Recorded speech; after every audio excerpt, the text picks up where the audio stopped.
중국을 방문한 북한 최고위급 인사는 김정은이라는 게 거의 확실시되고 있습니다. 하지만 중국 당국은 아직까지 공식 확인을 해주지 않고 있는데요.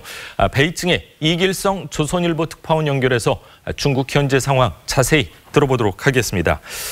자, 김정은이 방중했다는 외신은 잇따르고 있는데 베이징 현지에서는 어떤 최신 뉴스가 전해지고 있습니까? 예, 현재 베이징은 서울보다 1시간 늦은 오전 6시 38분을 지나고 있는데요. 김정은이 떠난 지 16시간이 훌쩍 넘었지만 아직 김정은의 방중과 관련한 중국 정부의 공식 확인은 나오지 않고 있습니다. 신화통신이나 CCTV 같은 관영 매체를 포함해서 중국 모든 매체들도 아직 관련 뉴스는 한 줄도 보도하지 않고 있는 상황입니다. 다만 북중 접경 지역인 중국 단둥에서는 어젯밤부터 단둥 기차 일대에서 삼엄한 경계가 펼쳐지고 있다는 소식이 나오고 있습니다. 그 같은 분위기라면 오늘 중 김정은 열차가 북한으로 들어갈 것이 확실히 보이는데요. 과거 관례를 보자면 중국 측은 김정은이 북한으로 접어든 이후 그의 방중 사실을 공식적으로 확인해 줄 것으로 보입니다.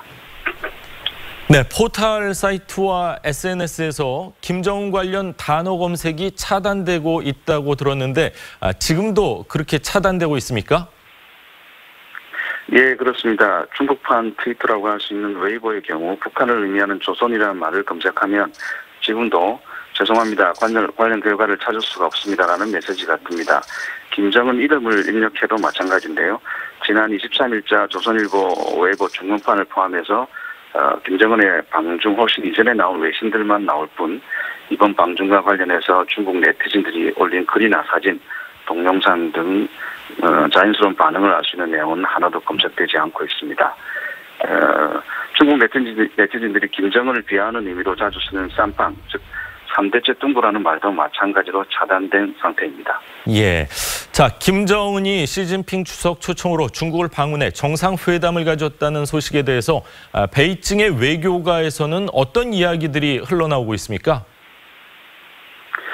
예, 우선은 북중 관계의 의외성에 놀라고 있다고 할까요? 사실 북중 관계를 잘 아는 중국 전문가들도 이번 김정은의 방중은 전혀 예상하지 못한 일이라고 할 수 있습니다. 제가 어제 오후에 통화한 한 중국의 전문가도 김정은이 직접 왔을 가능성에 대해서는 상당히 회의적이었습니다. 북중 관계가 최악의 상태인데다가 적어도 김정은이 오려면 그에 앞선 사전 정지 작업이 있어야 하는데 그 같은 움직임이 눈에 띄지 않았다는 이유였습니다. 이번 방중이 얼마나 전격적인 것인지를 보여주는 반응일 텐데요. 베이징 외교가의 생각도 크게 다르지 않습니다. 여하튼 오늘 이후 한국과 미국을 포함한 베이징 외교가의 최대 관심은 시진핑, 김정은에 대한 내용, 즉 두 사람이 어떤 얘기를 나누느냐가 될 것인데요. 중국 정부가 이를 어느 정도 공개할지는 미지수지만 이를 전해듣기 위한 각국의 외교적 경쟁이 치열해질 것으로 보입니다.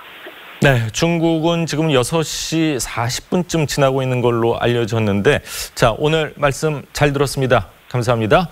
지금까지 예, 감사합니다. 베이징의 이길성 조선일보 특파원이었습니다. 감사합니다.